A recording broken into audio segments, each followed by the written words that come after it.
Hello friends, welcome to my YouTube channel GTM study. दोस्तों, आज के इस वीडियो में क्लास 12th फिजिक्स के चैप्टर करंट इलेक्ट्रिसिटी विद्युत धारा से काफ़ी महत्वपूर्ण प्रश्न करने वाले हैं, जो कि आपके बोर्ड परीक्षा के लिए काफ़ी महत्वपूर्ण है। इसलिए दोस्तों वीडियो को लास्ट तक जरूर बने रहेगा। दोस्तों, आज के इस वीडियो में टोटल हम 40 महत्वपूर्ण प्रश्न करने वाले हैं, जो कि आपके परीक्षा के लिए काफ़ी ही महत्वपूर्ण है। इसलिए दोस्तों एक भी क्वेश्चन स्किप नहीं करिएगा, वीडियो के लास्ट तक जरूर बने रहेगा। और दोस्तों, इससे पहले हम इलेक्ट्रोस्टैटिक्स चैप्टर का सभी महत्वपूर्ण प्रश्न आपको हम करवा दिए हैं। अगर नहीं देखें तो जाकर हमारे चैप्टर वाइज वीडियो जरूर देख लीजिएगा, क्योंकि उसमें भी काफ़ी शानदार प्रश्न बताया गया है। दोस्तों, आपको वादा दिलाता हूँ कि इससे बाहर एक भी प्रश्न नहीं रहेगा, ठीक है। इसलिए दोस्तों सभी प्रश्न को आप अच्छी तरह से समझकर याद करते चलिए, क्योंकि दोस्तों आपके पास अभी काफ़ी समय है। अच्छी तरह से समझकर याद करते चलिए, ताकि आपको परीक्षा तक याद रहे आसानी से और सही से आंसर कर सके, ठीक है। तो चलिए आज के वीडियो हमको शुरू करते हैं। पहला प्रश्न से लास्ट तक बने रहेगा, तभी आप यहाँ से कुछ सीख कर जाएगा दोस्तों, ठीक है। तो चलिए पहला प्रश्न से आज की वीडियो शुरू करते हैं। फर्स्ट क्वेश्चन में करें कि प्रतिरोध का एसआई मात्रक है एम्पियर, ओम, अर्ग, वाट। तो देखिए प्रतिरोध का एसआई मात्रक पूछा जा रहा है, ठीक है। तो प्रतिरोध का एसआई मात्रक जो होता है दोस्तों वह ओम होता है, ठीक है, ओम। तो बी ऑप्शन यहाँ पे करेक्ट आंसर हो गया ओम, ठीक है। अगला क्वेश्चन मेरा दूसरा नंबर में करें कि जूल पर कूलम बराबर होता है। जूल पर कूलम जो होता है बराबर होता है ओम के, वोल्ट के, एम्पियर के, वाट के। तो देखिए जूल पर कूलम, तो यहाँ पे एक फार्मूला जानते होंगे W=VQ, ठीक है। तो यहाँ से अगर आप निकालते हैं V बराबर जो होगा W/K Q हो जाएगा, यानी W का जो होता है वर्क यानी कार्य का यूनिट क्या होता है, जूल होता है। और मेरा Q आवेश है, तो आवेश का यूनिट होता है कूलम। तो यानी जूल पर कूलम किसके बराबर हो रहा है, वोल्ट के बराबर हो रहा है, ठीक है। तो यहाँ पे बी ऑप्शन यहाँ पे करेक्ट आंसर हो जाएगा वोल्ट के बराबर है, ठीक है। अगला क्वेश्चन मेरा तीसरा नंबर में करें कि विभवांतर मापने के लिए निम्नलिखित में से किस युक्ति का उपयोग किया जाता है। यानी पोटेंशियल डिफरेंस को मेजर करने के लिए किस युक्ति का प्रयोग करते हैं, एमीटर का, वोल्टामीटर का, वोल्टमीटर का, प्रतिरोधक का। तो वोल्टमीटर के द्वारा जो है हम लोग विभवांतर को मेजर करते हैं। तो सी ऑप्शन यहाँ पे बिल्कुल करेक्ट आंसर हो जाएगा वोल्टमीटर। अगला क्वेश्चन चौथा नंबर में करें कि निम्नलिखित में से किस में धन या ऋण का चिन्ह अंकित नहीं होता। बैटरी में, एमीटर में, वोल्टमीटर में, प्रतिरोधक में। तो देखिए धन और यानी कि पॉजिटिव और नेगेटिव का चिन्ह अंकित नहीं होता है किसमें, तो प्रतिरोधक में जो होता है पॉजिटिव और नेगेटिव का साइन अंकित नहीं रहता है। बाकी बैटरी हो गया, एमीटर हो गया, वोल्टमीटर है, सभी में रहता है। तो डी ऑप्शन यहाँ पे करेक्ट है प्रतिरोधक। अगला क्वेश्चन मेरा पाँचवा में करें कि निम्नलिखित में से कौन सा व्यंजक विद्युत परिपथ में विद्युत शक्ति का निरूपित नहीं करता है, यानी विद्युत शक्ति को जो है प्रेजेंट नहीं कर रहा है, वह कौन सा है, ठीक है। चार ऑप्शन आपको दिया हुआ है। तो देखिए P=2 आप फार्मूला जानते होंगे VI, ठीक है। यानी कि मेरा ये ऑप्शन यहाँ पे निरूपित कर रहा है पावर बराबर, ठीक है, पावर बराबर कर रहा है। और आप फार्मूला जानते हो कि V=IR होता है, ठीक है। तो यहाँ से अगर आप इसमें धर रहे हैं V की जगह पे यहाँ पे पुट करते हैं तो क्या आ जाएगा IR/I। इसी को क्या लिख सकते हैं कि I² R लिख सकते हैं। तो देखिए कौन सा ऑप्शन मिल रहा है, सी ऑप्शन हमें मिल गया, ठीक है। और यहाँ से अगर हम निकालना चाहते हैं I बराबर क्या हो जाएगा V/R, ठीक है। तो V/R हो गया। फार्मूला क्या होता है P=VI, ठीक है। तो यहाँ पे I की जगह पे धर रहे हैं तो I की जगह धर रहे हैं तो यहाँ पे V/R हो गया। तो इसी को अगर आप कैलकुलेट करिएगा तो V²/R। तो देखिए कौन सा ऑप्शन मिल रहा है, बी ऑप्शन में मिल रहा है। यानी कि डी ऑप्शन हमें कोई नहीं मिल रहा ऑप्शन, तो यही जो है निरूपित नहीं कर रहा है, ठीक है।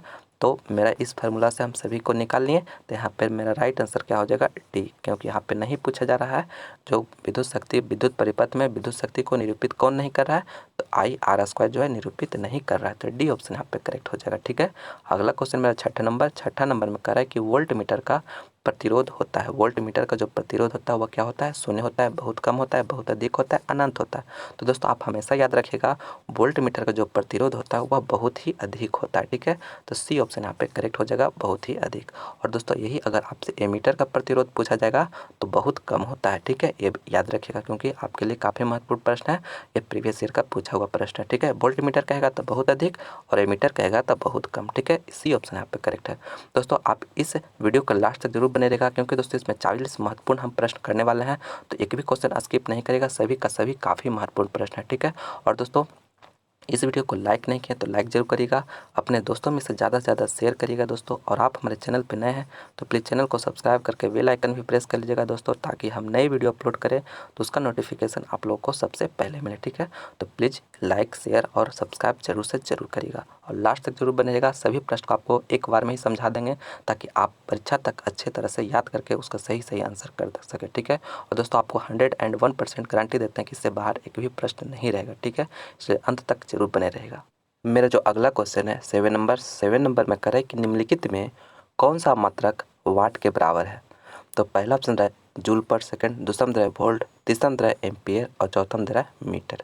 तो देखिए दोस्तों, यहाँ पे आपको वाट के बराबर पूछा जा रहा है कि कौन सा मात्रक होगा। ठीक है, तो देखिए फार्मूला होता है P इक्वल टू डब्लू बटा के टी। ठीक है, P इक्वल टू डब्लू बटा के टी। तो यहाँ से W है, यह मेरा वर्क है, वर्क का यानी कार्य है, कार्य का ऊर्जा क्या होता है, कार्य का यूनिट क्या होता है, जूल होता है।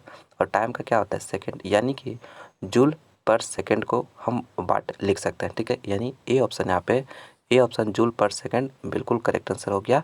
जूल पर सेकंड यानी वाट बराबर है जो लिख सकते हैं वह जूल पर सेकंड भी लिख सकते हैं। ठीक है, जूल पर सेकंड, ए ऑप्शन यहाँ पे करेक्ट आंसर हो गया जूल पर सेकंड। अगला क्वेश्चन मेरा 8वां में कह रहा है कि किसी चालक में विद्युत धारा के प्रवाह का कारण है, यानी किसी भी चालक है, कोई भी चालक है, उस पर विद्युत धारा जो प्रवाह हो रहा है उसका कारण क्या है। तापक्रम में अंतर, विद्युत ये विभव में अंतर, प्रतिरोध में अंतर, या इनमें से कोई नहीं। तो देखिए कोई भी कंडक्टर है, अगर उस पर विद्युत धारा का प्रवाह हो रहा है तो इसका जो कारण होता है दोस्तों वह विद्युतीय विभव में अंतर। ठीक है, यानी बी ऑप्शन यहाँ पे विद्युतीय विभव में अंतर यानी पोटेंशियल डिफरेंस के कारण जो है उसमें विद्युत का प्रवाह होता है। ठीक है, तो बी ऑप्शन यहाँ पे बिल्कुल करेक्ट आंसर हो गया, विद्युतीय विभव में अंतर।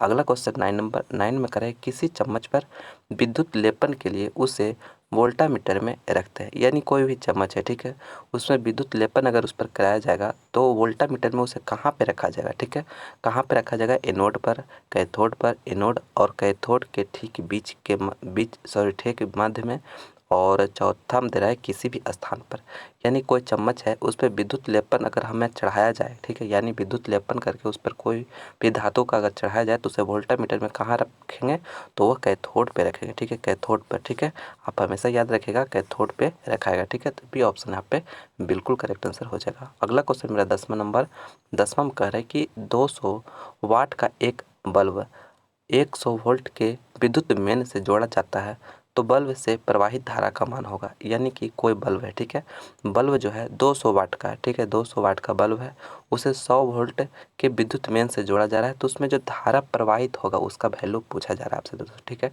तो देखिए कुछ नहीं, आपको यह काफ़ी महत्वपूर्ण है ये प्रश्न, आपको कुछ नहीं, एक छोटा सा फार्मूला लगाना है, यहाँ पे आपका आंसर आ जाएगा। ठीक है, तो देखिए फार्मूला आप क्या जानते होंगे कि P इक्वल टू आप जानते होंगे VI होता है। ठीक है, P इक्वल टू मैंने कौन सा, आपको क्वेश्चन पढ़ के पता चल जाना चाहिए कौन सा फार्मूला हमें यूज करना है, क्योंकि देखिए P इक्वल टू VI ये हमारा फार्मूला है। तो P यहाँ मैंने मेरा जो है यह पावर जो होता है वाट में दिया हुआ रहता है, और यह V है तो V वोल्ट में दिया रहेगा, और I हमें करंट निकालना है कि विद्युत धारा का जो प्रवाहित मान है वही तो निकालना है हमें। ठीक है, तो देखिए आप सब वैल्यू यहाँ पे पुट कर दीजिए। तो यहाँ पे P बराबर कितना दिया है, 200 वाट दिया, तो 200 लिख देंगे बराबर, और यहाँ पे V कितना दिया हुआ है, 100 वोल्ट दिया हुआ है, तो 100 लिख लेंगे यहाँ पे गुने I। ठीक है, I हमें निकालना है, तो यहाँ से एक कट के कितना 2 मरतबे कटेगा, तो I बराबर कितना आ गया, 2 एम्पियर आ गया। ठीक है, 2 एम्पियर। तो देखिए कौन सा ऑप्शन में दे रहा है 2 एम्पियर, मेरा बी ऑप्शन में दे रहा है। ठीक है, बी ऑप्शन में दे रहा है, तो यहाँ पे बी ऑप्शन यहाँ पे करेक्ट हो जाएगा 2 एम्पियर। तो समझ गए दोस्तों, इस फार्मूला को याद रखिएगा, इसी से हम इसका आंसर आ गया 2 एम्पियर। अगला क्वेश्चन मेरा 11 में कह रहा है कि जब किसी तार में विद्युत धारा प्रवाहित होती है तब गतिशील कण होते हैं, यानी कोई भी वायर है उसमें विद्युत धारा प्रवाहित हो रही है तो वह गतिशील कण जो होता है वह कौन सा रहता है, परमाणु रहता है, आयन रहता है, प्रोटॉन रहता है, इलेक्ट्रॉन रहता है। तो इलेक्ट्रॉन रहता है दोस्तों, आप हमेशा याद रखिएगा इलेक्ट्रॉन रहता है। ठीक है, इलेक्ट्रॉन का प्रवाह को ही तो विद्युत धारा कहा जाता है। ठीक है, तो इसलिए इसका जो राइट आंसर हो जाएगा वो है इलेक्ट्रॉन। ठीक है, यानी इलेक्ट्रॉन वायर जो है इलेक्ट्रॉन मूव करते रहता है, इसी कारण जो है विद्युत धारा प्रवाहित हो रही है। ठीक है, तो इसलिए डी करेक्ट हो जाएगा। अगला क्वेश्चन 12 में कह रहा है कि एकांक धनावेश को दो बिंदुओं के बीच स्थानांतरित करने में जो कार्य करना पड़ता है वह निम्नलिखित में से किसका मापक है, यानी कोई एक यहाँ पॉइंट है और एक यहाँ कोई पॉइंट है। ठीक है, तो कह रहे एकांक धनावेश को माने यूनिट चार्ज को एक पॉइंट से दूसरे पॉइंट पर ले जाने में मैंने स्थानांतरित करने में जो कार्य करना पड़ रहा है, कार्य करना पड़ना है, जो वर्क करना पड़ा है, उस किसका मापक होता है? विद्युत धारा का, विभवांतर का, प्रतिरोध का या शक्ति का? तो यह विभवांतर का मापक होता है। विभवांतर आप हमेशा याद रखिएगा विभवांतर का। तो बी ऑप्शन यहाँ पे करेक्ट आंसर हो जाएगा विभवांतर का। चलिए अगला क्वेश्चन पे चलते हैं दोस्तों। अगर अभी तक इस वीडियो को लाइक नहीं किया दोस्तों तो लाइक ज़रूर करिएगा। अपने दोस्तों में ज़्यादा से ज़्यादा इस वीडियो को शेयर करिए ताकि उन्हें भी यह काफ़ी इंपॉर्टेंट प्रश्न है, उन्हें भी यह सभी प्रश्न को पढ़कर अपने बोर्ड परीक्षा के लिए अच्छा तैयारी करें। और आप हमारे चैनल को अभी तक सब्सक्राइब नहीं किए हैं तो प्लीज़ चैनल को सब्सक्राइब करके बेल आइकन भी प्रेस कर लीजिएगा ताकि हम अगला वीडियो अपलोड करें तो उसका नोटिफिकेशन आप लोगों को सबसे पहले मिले। अगला क्वेश्चन मेरा है 13 नंबर। 13 नंबर में कह रहा है कि विद्युत परिपथ में धारा मापी जाती है, यानी इलेक्ट्रिक सर्किट में जो होता है धारा को किस चीज़ से मेजर किया जाता है? वोल्ट मीटर से, एमीटर से, मैनोमीटर से, इनमें से कोई नहीं। तो विद्युत परिपथ में धारा को मेजर करने के लिए एमीटर का प्रयोग किया जाता है। तो बी ऑप्शन यहाँ पे एमीटर बिल्कुल करेक्ट आंसर हो गया, एमीटर। ठीक है। और वोल्ट मीटर से दोस्तों आप याद रखिएगा विभवांतर को मेजर किया जाता है। ठीक है, इसे भी आप याद रखिएगा, एग्जाम में पूछ सकता है। अगला क्वेश्चन मेरा 14 नंबर। 14 में कह रहा है कि वैद्युत प्रतिरोधकता इलेक्ट्रिकल रेसिस्टिविटी का मात्रक होता है, यानी कि इलेक्ट्रिकल रेसिस्टिविटी का यूनिट पूछा जा रहा है। तो देखिए आप रेजिस्टेंस पर फार्मूला जानते हो कि रो एल वाई के ए होता है। ठीक है, यहाँ से अगर मेरा जो रो है वही इलेक्ट्रिकल रेसिस्टिविटी है। तो रो बराबर अगर आप इसके बराबर इक्वल बराबर निकालना चाहेंगे तो इसके क्या हो जाएगा? देखिए एक क्रॉस मल्टीप्लिकेशन होकर उधर चला जाएगा तो यानी आर ए बटा के एल हो जाएगा। ठीक है, आर मेरा रेजिस्टेंस है, रेजिस्टेंस का यूनिट क्या होता है? ओम होता है। ठीक है, और यह मीटर स्क्वायर यानी एरिया का मीटर स्क्वायर हो जाएगा। और यह लेंथ मेरा है जो मीटर में है। ठीक है, लेंथ जो होगा मीटर में, तो 1 मीटर से 1 मीटर 2 है यहाँ पे तो 1 कट जाएगा तो क्या बच गया? ओम मीटर बच गया। ओम और मीटर बच गया तो यही मेरा जो हो जाएगा यूनिट हो जाएगा। तो देखिए कौन सा ऑप्शन में दे रहा है? मेरा डी ऑप्शन में दे रहा है। तो डी ऑप्शन यहाँ पे करेक्ट हो जाएगा। प्रतिरोधकता का, विद्युत प्रतिरोधकता का जो एसआई मात्रक जो होता है वह ओम मीटर होता है। तो डी ऑप्शन यहाँ पे करेक्ट है। अगला क्वेश्चन, काफ़ी सभी प्रश्न को हम अच्छे तरह से बताते चल रहे हैं दोस्तों, इसलिए आप इसी तरह से याद करते चलिएगा ताकि आपको परीक्षा तक याद रहे और सही आंसर लगा सके। ठीक है, और लाइक ज़रूर करिएगा दोस्तों क्योंकि उससे हमें मोटिवेशन मिलता है, तो लाइक ज़रूर करिएगा। अगला क्वेश्चन 25 में कह रहा है कि शोषित विद्युत ऊर्जा जो होता है विभवांतर के वर्ग के समानुपाती होता है, विभवांतर के समानुपाती होता है, विभवांतर के व्युत्क्रमानुपाती होता है, इनमें से कोई नहीं। तो शोषित विद्युत ऊर्जा जो होता है दोस्तों वह जो होता है विभवांतर के वर्ग के समानुपाती होता है। ठीक है, तो देखिए कौन सा ऑप्शन में है? ए ऑप्शन में है। तो ए ऑप्शन यहाँ पे बिल्कुल करेक्ट आंसर हो जाएगा। अगला क्वेश्चन मेरा 16 नंबर। 16 में कह रहा है कि हमारे घरों में जो विद्युत आपूर्ति की जाती है वह, यानी जो हमारे घरों में विद्युत जो आता है दोस्तों वह किस पर रहता है? 220 वोल्ट पर धारा रहता है होती है, 12 वोल्ट पर धारा होती है, 220 वोल्ट पर प्रतिवर्ती धारा होती है, या 12 वोल्ट पर प्रतिवर्ती धारा होती है। तो देखिए हमारे घर में जो विद्युत आता है दोस्तों वह 220 वोल्ट पर प्रतिवर्ती धारा रहती है, यानी एसी करंट रहती है। तो सी ऑप्शन यहाँ पे बिल्कुल करेक्ट आंसर हो गया। काफ़ी महत्वपूर्ण प्रश्न है, अच्छी तरह से इसे याद रखिएगा। ठीक है, तो यहाँ पे सी ऑप्शन यहाँ पे करेक्ट है। अगला क्वेश्चन मेरा 17 नंबर। 17 नंबर में करें घरेलू परिपथ में फ्यूज तार लगाए जाते हैं। घरेलू परिपथ में जो होता है फ्यूज जो तार होते हैं वह कहाँ लगाए जाते हैं? श्रेणी क्रम में, समांतर क्रम में, उदासीन तार में, इनमें से कोई नहीं। तो वह श्रेणी क्रम, फ्यूज जो है हमेशा श्रेणी क्रम में लगाना चाहिए। ठीक है, तो आप याद रखिएगा ए ऑप्शन यहाँ पे करेक्ट है। फ्यूज जो तार होता है वह श्रेणी क्रम में लगाया जाता है और विद्युतमय तार में लगाया जाता है। आप हमेशा याद रखिएगा क्योंकि अगर फ्यूज तार को अगर आप श्रेणी क्रम में लगाते हैं, ठीक है, मैंने बहुत सा आपका इक्विपमेंट्स जो है लगा हुआ है, तो अगर फ्यूज तार अगर मैंने ज़्यादा वोल्टेज आने पे टूट गया तो सारे इक्विपमेंट्स जो होता है, सभी उपकरण जो होते हैं आपके बच जाते हैं। ठीक है, जलने से। तो इसलिए फ्यूज तार को श्रेणी क्रम में लगाना चाहिए। तो ये ऑप्शन यहाँ पे करेक्ट है। अगला क्वेश्चन 18 नंबर। 18 में कह रहा है कि आवेशों के सतत प्रवाह को कहते हैं। आवेशों के सतत प्रवाह को क्या कहा जाता है? विद्युत प्रतिरोध, विद्युत विभव, विद्युत धारा, विद्युत परिपथ। तो विद्युत धारा कहा जाता है। ठीक है, आवेशों के सतत प्रवाह को जो है विद्युत धारा कहा जाता है। तो सी ऑप्शन यहाँ पे करेक्ट है।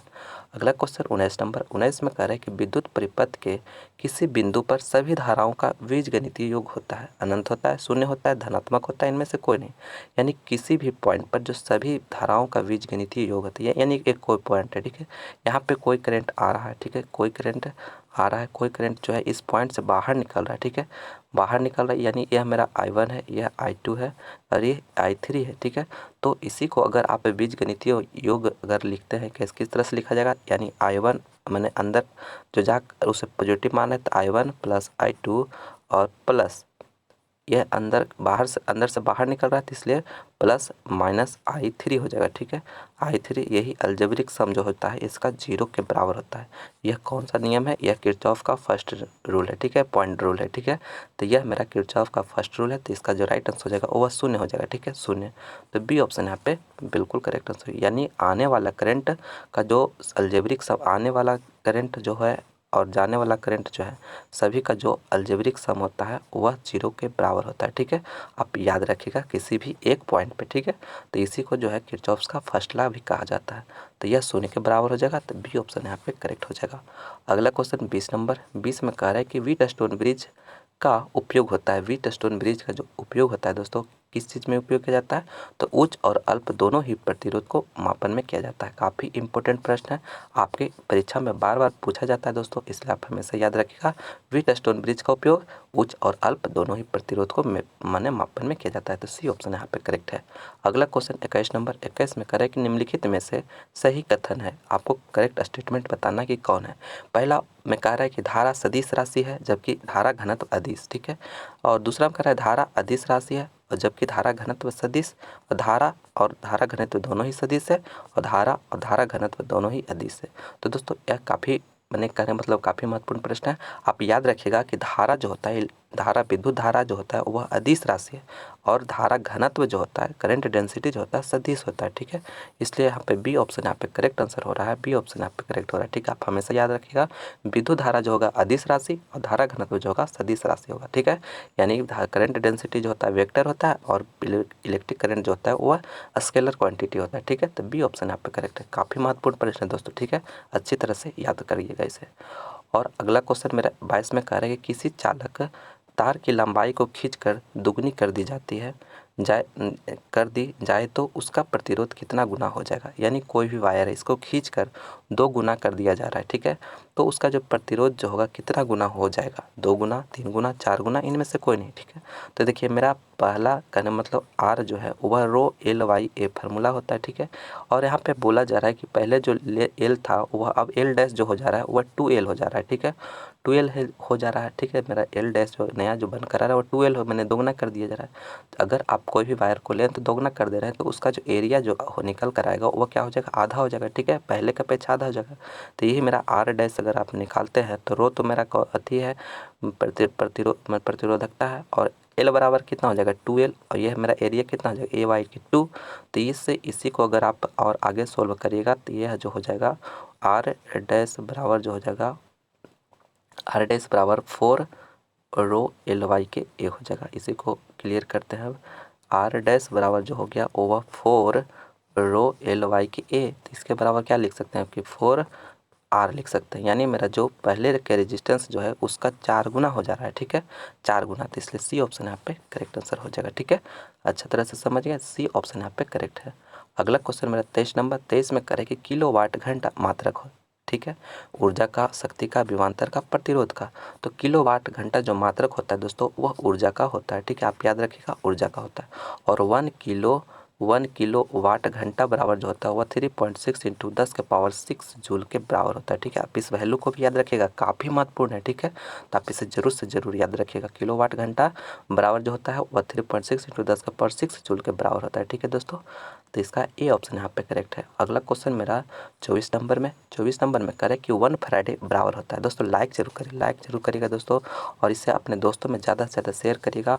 और आप हमारे चैनल पर नए हैं तो प्लीज़ चैनल को सब्सक्राइब करके बेल आइकन भी प्रेस करके रखिएगा, ताकि हम नए वीडियो अपलोड करें तो उसका नोटिफिकेशन आप लोगों को मिलता रहे। ठीक है, तो कह रहा है कि 1 फैराडे बराबर होता है, 1 फैराडे बराबर होगा 96,500 वोल्ट के, 96,500 कूलम के, 9650 कूलम के, और 96,000 कूलम के। ठीक है, 1 फैराडे बराबर आपसे पूछा जा रहा है, तो वह जो होता है बराबर होता है वह 96,500 कूलम के बराबर होता है। तो बी ऑप्शन यहाँ पे करेक्ट आंसर हो जाएगा। ठीक है, आप हमेशा याद रखिएगा यहाँ पे यूनिट मेन इंपॉर्टेंट दिया हुआ है। ठीक है, कूलम होता है। ठीक है, 1 फैराडे बराबर जो होता है वह 96,500 कूलम के बराबर होता है। तो बी ऑप्शन यहाँ पे करेक्ट है। अगला क्वेश्चन चलते हैं 25 नंबर की ओर कि विद्युत हीटर में किस पदार्थ का उपयोग किया जाता है। रेजिस्टर में जो होता है किस पदार्थ का उपयोग किया जाता है, टंगस्टन का, नाइक्रोम का, कॉपर का, चांदी का, तो वह नाइक्रोम का तार यूज किया जाता है, ठीक है, क्योंकि उसका रेजिस्टेंस बहुत ही ज़्यादा होता है, ठीक है, और करंट फ्लो होने से वह ज़्यादा गर्म होता है, जिसके कारण खाना उस पर पकता है, ठीक है। तो विद्युत हीटर का जो किस मैंने जो कुंडली में नाइक्रोम का तार का प्रयोग किया जाता है, और विद्युत बल्ब में जो होता है फिलामेंट जो होता है वह टंगस्टन का प्रयोग मैंने टंगस्टन पदार्थ का प्रयोग किया जाता है, ठीक है। आप इसे भी याद रखिएगा। अगला क्वेश्चन में 26 नंबर 26 में कह रहे कि धात्विक चालकों का ताप बढ़ाने पर उसका उनका प्रतिरोध घटता है, बढ़ती है, परिवर्तित रहता है, इनमें से कोई नहीं। देखिए यहाँ पे धात्विक चालकों को कह रहा है, ठीक है, यानी मेटल्स में, ठीक है। मेटल्स में अगर आप टेम्परेचर को इंक्रीज कर रहे हैं तो उसका रेजिस्टेंस पर क्या प्रभाव पड़ेगा, तो वो भी इंक्रीज हो जाएगा, ठीक है।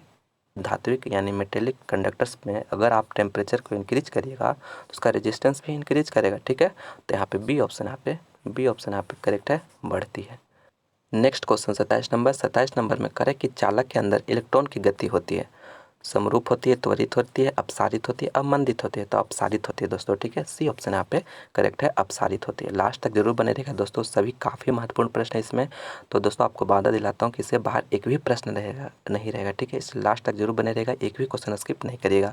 कह रहा है कि विद्युत धारा का मात्रक होता है, एम्पियर होता है, कूलॉम पर सेकंड होता है, ओम होता है, एम्पियर और कूलॉम पर सेकंड दोनों होता है, ठीक है। तो एम्पियर तो आप जानते होंगे, ठीक है, एम्पियर तो आपको जानते होंगे, तो यह मेरा एम्पियर हो गया, ठीक है। और फार्मूला क्या होता है कि Q इक्वल टू जो होता है वह IT होता है, ठीक है, Q इक्वल टू IT, यानी कि I बराबर क्या लिख सकते हैं, Q बटा के T लिख सकते हैं। तो Q यह मेरा कूलॉम हो जाएगा और यह T मेरा टाइम है सेकंड, यानी कूलॉम पर सेकंड भी होगा, ठीक है। तो इसलिए डी ऑप्शन यहाँ पे करेक्ट हो जाएगा, ठीक है, डी ऑप्शन यानी एम्पियर और कूलॉम पर सेकंड दोनों होता है, ठीक है। तो डी ऑप्शन यहाँ पे करेक्ट है। अगला क्वेश्चन मेरा 29 नंबर 29 में कह रहा है कि किरचॉफ का बिंदु नियम पालन करता है, यानी किरचॉफ का बिंदु जो पॉइंट रूल होता है वह क्या पालन करता है, तो आवेश की संरक्षता का सिद्धांत पालन करता है, ठीक है, आवेश की संरक्षता का सिद्धांत का पालन करता है पॉइंट रूल, ठीक है। तो बी ऑप्शन यहाँ पे करेक्ट हो जाएगा। अगला क्वेश्चन मेरा 30 नंबर 30 में करे कि इलेक्ट्रॉन वोल्ट द्वारा मापा जाता है, इलेक्ट्रॉन वोल्ट द्वारा मापा जाता है आवेश को, विभवांतर को, धारा को, ऊर्जा को, तो ऊर्जा को मेजर करते हैं, ठीक है, इलेक्ट्रॉन वोल्ट के द्वारा जो होता है हम लोग ऊर्जा को मेजर करते हैं, तो डी ऑप्शन यहाँ पे करेक्ट है, ऊर्जा को। अगला क्वेश्चन मेरा 31 नंबर 31 में कह रहा है कि किसी परिपथ का वह गुण जो विद्युत ऊर्जा को ऊष्मा में बदल देता है कहा जाता है, धारा, विभवांतर, प्रतिरोध, शक्ति, यानी विद्युत ऊर्जा को जो है ऊष्मा हीट में कन्वर्ट कर दे रहा है तो उससे क्या कहा जाता है, तो प्रतिरोध कहा जाता है, ठीक है, प्रतिरोध। तो सी ऑप्शन यहाँ पे करेक्ट है, प्रतिरोध। अगला क्वेश्चन 32 नंबर 32 में कह रहा है कि विभव मापी के तार की लंबाई बढ़ा देने पर संतुलन बिंदु प्राप्त होता है, उतनी ही लंबाई पर, अधिक लंबाई पर, कम लंबाई पर, इनमें से कोई नहीं। तो देखिए कोई विभव मापी है, अगर उसमें तार की लंबाई अगर बढ़ा दे रहे हैं तो संतुलन बिंदु जो होता है दोस्तों वह अधिक लंबाई पर प्राप्त होता है, आप याद रखिएगा, ठीक है। अगर लंबाई तार की लंबाई बढ़ा रहे हैं तो संतुलन बिंदु जो होगा वह अधिक लंबाई पर प्राप्त होगा, तो बी ऑप्शन यहाँ पर करेक्ट है। अगला क्वेश्चन मेरा 33 नंबर काफ़ी महत्वपूर्ण प्रश्न है, आपके बोर्ड एग्जाम में बार बार पूछा जाता है कि स्वस्थ मनुष्य के शरीर का विद्युत प्रतिरोध होता है, यानी स्वस्थ मनुष्य का जो शरीर है वह विद्युत प्रतिरोध कितना होता है, तो 50,000 ओम के बराबर होता है, ठीक है, आप याद रखिएगा 50,000 ओम के बराबर होता है। तो कौन सा ऑप्शन में, डी ऑप्शन में, तो डी ऑप्शन यहाँ पे करेक्ट आंसर हो जाएगा, 50,000 ओम के बराबर होता है। काफ़ी महत्वपूर्ण प्रश्न है, काफ़ी बार आपके बोर्ड में पूछा गया है, ठीक है। अगला क्वेश्चन मेरा 34 नंबर 34 में कह रहा है कि विद्युत शक्ति का मात्रक कौन नहीं होता है, यानी विद्युत शक्ति का मात्रक कौन नहीं होता है, ठीक है। ऑप्शन आपको दिया हो 4 ऑप्शन, इसमें आपको बताना है कि कौन नहीं होगा, ठीक है। तो देखिए मेरा विद्युत शक्ति का फार्मूला लिखते हैं कि कौन कौन होता है, तो P equal to V I होता है, ठीक है, यह विद्युत शक्ति है। तो वी आई यानी कि वी आई का मेरा V का यानी विभवांतर का मात्रक क्या होता है, यह वोल्ट हो जाएगा, और आई करंट है तो एम्पियर हो जाएगा, यानी कि एम्पियर वोल्ट, मेरा पहला ऑप्शन मिल जा रहा है, ठीक है, यह मेरा मिल जा रहा है। और दूसरा वाट भी जानते हैं तो ये भी सही है। और देखिए निकालते हैं कि यहाँ पे P equal to V I होता है, तो और V equal to I R होता है, ठीक है, आई आर यह भी जानते होंगे आप, ठीक है, ओम्स लॉ के अकॉर्डिंग। तो यहाँ पे रख दीजिए, यहाँ पे तो यहाँ पे रख रहे हैं तो आई आर इंटू आई, तो इसको क्या लिख सकते हैं कि आई स्क्वायर आर हो जाएगा, ठीक है, और आई स्क्वायर यानी एम्पियर का स्क्वायर और यह ओम, ठीक है, एम्पियर का स्क्वायर और ओम। तो देखिए कौन सा ऑप्शन में, एम्पियर का स्क्वायर और इंटू ओम, यानी यह भी मिल गया, लेकिन ये ऑप्शन डी ऑप्शन हमें नहीं मिल रहा है, तो इसलिए मेरा डी करेक्ट हो जाएगा, क्योंकि यहाँ पे नहीं पूछ रहा है दोस्तों। ठीक है, क्वेश्चन को अच्छी तरह से पढ़िएगा, ही नहीं कि आप पढ़ लिए कि विद्युत शक्ति का मात्रक कौन होता है और वाट लगाकर पटक दिए चले गए, ऐसा नहीं। आपको क्वेश्चन को अच्छा तरह से पढ़ना है, उसके बाद आंसर करना है। ठीक है, क्योंकि एक बार आप वहाँ पे गलत कर दीजिएगा फिर दोबारा मौका नहीं मिलेगा, इसलिए आप क्वेश्चन को अच्छी तरह से पढ़िएगा। ठीक है, तो इसलिए डी ऑप्शन यहाँ पे करेक्ट हो जाएगा। ठीक है, अगला क्वेश्चन मेरा 35 नंबर में करें कि किसी विभव मापी की सुग्राह्यता बढ़ाने के लिए तार की लंबाई को घटाना चाहिए, तार के क्षेत्रफल को बढ़ाना चाहिए, तार इसकी धारा को घटाना चाहिए, इनमें से कोई नहीं, तो इसकी धारा को घटाना चाहिए। विभव मापी की सुग्राह्यता को बढ़ाने के लिए जो कि क्या किया जाना चाहिए कि धारा को घटाना चाहिए। ठीक है, तो सी ऑप्शन यहाँ पे करेक्ट है। लास्ट तक बने रहिएगा दोस्तों, और लाइक ज़रूर करिएगा दोस्तों, क्योंकि इससे हमें मोटिवेशन मिलता है, आपके लिए अच्छे अच्छे वीडियो बनाने के लिए प्रेरित होते हैं, इसलिए आप ज़रूर लाइक करें, अपने दोस्तों में शेयर करें और सब्सक्राइब करें, ताकि हम अगला वीडियो और अच्छे अच्छे बना कर लाएँ आपके लिए। ठीक है, कह रहा है कि एम्पियर घंटा मात्रक है आवेश का, शक्ति का, ऊर्जा का, इनमें से सभी का। तो देखिए एम्पियर घंटा है। ठीक है, एम्पियर घंटा मात्रक किसका होगा, तो देखिए अभी आपको फार्मूला बताए थे कि Q=I/T होता है। ठीक है, और यह I है जो एम्पियर में मेजर किया जाएगा, और T है जो वह घंटा में मेजर हो सकता है। ठीक है, तो यह मेरा एम्पियर आवर किसका, यह मेरा Q क्या है, चार्ज है, आवेश है, तो ये आवेश हो जाएगा। ठीक है, तो ये ऑप्शन यहाँ पे करेक्ट हो जाएगा, आवेश का। एम्पियर घंटा मात्रक होता है आवेश का। अगला क्वेश्चन 37 में करें कि 3 ओम के 4 प्रतिरोध को श्रेणी क्रम में जोड़ा जाता है तो समतुल्य प्रतिरोध होगा, यानी 3 ओम का 4 प्रतिरोध है जो श्रेणी क्रम में सीरीज में जोड़ रहे हैं, तो मेरा आर इक्विवेलेंट का फार्मूला सीरीज के लिए क्या होता है कि R1 + R2 + R3 + R4, यही तो होता है मेरा सीरीज का। ठीक है, तो मेरा 3 ओम का 4 प्रतिरोध है, यानी 3 ओम सभी बराबर बराबर का है। ठीक है, तो यानी 3 + 3 + 3 + 3, तो इसी को ऐड करिएगा तो कितना आ जाएगा, 12 आ जाएगा, यानी आर इक्विवेलेंट बराबर जो हो जाएगा 12 ओम के बराबर हो जाएगा। ठीक है, तो सी ऑप्शन यहाँ पे करेक्ट हो जाएगा, 12 ओम। नेक्स्ट क्वेश्चन 38 नंबर में कह रहा है कि किसी घर में 2 बल्ब ए और बी दोनों में से ए अधिक प्रकाश देता है तथा बी कम, तो दोनों में से किसका प्रतिरोध कम है। तो देखिए दोस्तों, यहाँ पे 2 बल्ब है। ठीक है, एक ये बल्ब ये है, ठीक है, एक बल्ब ये है समझिए कि, और एक बल्ब ये है। ठीक है, तो यहाँ पे कह रहा है कि ये हो गया ए और ये हो गया बी। ठीक है, यह जो बल्ब ए है जो अधिक प्रकाश दे रहा है, यानी यह जो है अधिक प्रकाश दे रहा है, और यह जो है थोड़ा सा कम प्रकाश दे रहा है। ठीक है, कम प्रकाश दे रहा है, तो पूछा जा रहा है कि दोनों में से किसका प्रतिरोध कम होगा। ठीक है, प्रतिरोध आपको बताना। तो दोस्तों आपको हम बता देते हैं, आप हमेशा याद रखिएगा, कहने का मतलब जो बल्ब ज़्यादा प्रकाश दे रहा है, आप मेरे बातों को सुनिए, और कहने का मतलब बातों को सुनिए और ध्यान से रखिएगा, यही पॉइंट, यही में आंसर है। ठीक है, यानी जो बल्ब जो होगा ज़्यादा प्रकाश दे रहा है, यानी ये हमारा ज़्यादा प्रकाश दे रहा है, तो ज़्यादा प्रकाश कब देगा, यानी कि उसमें करंट ज़्यादा जा रहा होगा, करंट ज़्यादा जाएगा तब तो वह ज़्यादा जलेगा। ठीक है, यानी कि इसमें जो ज़्यादा जल रहा है, ज़्यादा प्रकाश दे रहा है, उसमें रेजिस्टेंस जो होगा, प्रतिरोध होता है, वह कम होता है। ठीक है, लेकिन जो कम जल रहा है उसमें प्रतिरोध ज़्यादा होता है। ठीक है, आप यही याद रखिएगा। ठीक है, तो यहाँ पे जो ज़्यादा प्रकाश दे रहा है उसमें रेजिस्टेंस कम होगा, और जो कम प्रकाश दे रहा है उसमें रेजिस्टेंस ज़्यादा होगा। ठीक है, आप याद रखिएगा इस पॉइंट को। तो यहाँ पे पूछा जा रहा है कि ए और बी में से जो ए अधिक जल रहा है तो बी कम जल रहा है। ठीक है, तो दोनों में से किसका प्रतिरोध कम होगा, तो कम कब, जब ज़्यादा प्रकाश दे रहा है तो उसमें प्रतिरोध कम होगा, रोकने वाला कम होगा, तब तो ही ज़्यादा जल रहा है। ठीक है, तो इसलिए प्रतिरोध कम किसका होगा, मेरा प्रतिरोध कम जो होगा ए का हो जाएगा। ठीक है, ए का, तो ए ऑप्शन यहाँ पे करेक्ट हो जाएगा, ए का। अगर आपको यही पूछता कि किसका प्रतिरोध अधिक होता तो मेरा बी आंसर होता। क्यों, क्योंकि वहाँ पे जो बी कम जल रहा है क्योंकि उसमें रेजिस्टेंस ज़्यादा होगा, रेजिस्टेंस ज़्यादा होगा तो ज़्यादा उसको करंट को रोक रहा होगा, इसके कारण उसको वोल्टेज कम मिल रहा होगा, तो वह कम जलेगा। ठीक है, इसलिए एक फाइनल लास्ट में बोल देते हैं कि जो ज़्यादा बल्ब जलेगा उसमें जो होगा प्रतिरोध जो होगा कम होगा, और जो प्रकाश कम देगा उसका प्रतिरोध अधिक होगा। ठीक है, आप इस पॉइंट को याद रखिएगा, आपको किसी भी तरह का इस तरह का क्वेश्चन देगा तो आप आसानी से बना सकते हैं। ठीक है, तो प्रतिरोध कम है तो ए में। ठीक है, ए का।